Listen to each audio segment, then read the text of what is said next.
మా సొంత పెదనాన్న కొడుకులు అన్నారు మా నాన్నతో, బాబాయ్ నీకు 2 కొడుకులు, నువ్వు చస్తే నేను మొయ్యటానికి 4 కావాలి అంటే మా అవసరత ఉంది నీ, కానీ నువ్వు పోయి అందులో కలిసావు. అందులో కలిసావు, ఇందులో మొత్తం పట్టావు. మరి నువ్వు చస్తే మేము రావు, నువ్వేమన్నా అనుకో అన్నారు. మా నాన్న ఒక మాట అని వచ్చాడు,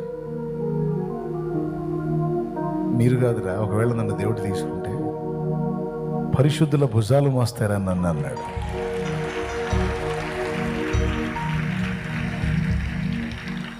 మా నాన్న నిద్రించినప్పుడు 2015లో వెళ్ళాడు ప్రభు దగ్గరికి.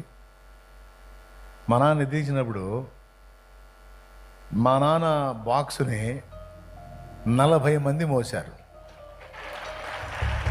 వాళ్ళు నన్ను కూడా మోయినీలే.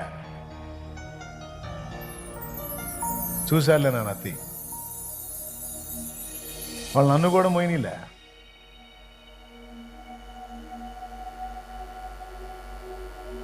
మా నాన్న అంటే కొంచెం నాకు అభిమానం. నన్ను పట్టణ ఏంటంటే ఒకడు తొలిగి అవకాశం ఇస్తే నేను భుజం మోపాను, 2 అడుగులు ఏందిచ్చి లాగారు పక్కకి, నువ్వు పోనా నేను తీసుకెళ్తాం అని.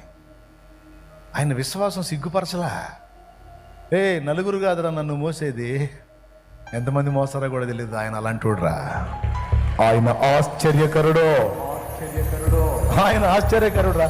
నేను నమ్మినోడు సామాన్యుడు కాదురా, అసమాన ధీరుడు, నిజమైన దేవుడు, రోషము కలిగిన దేవుడు, శక్తి కలిగిన దేవుడు.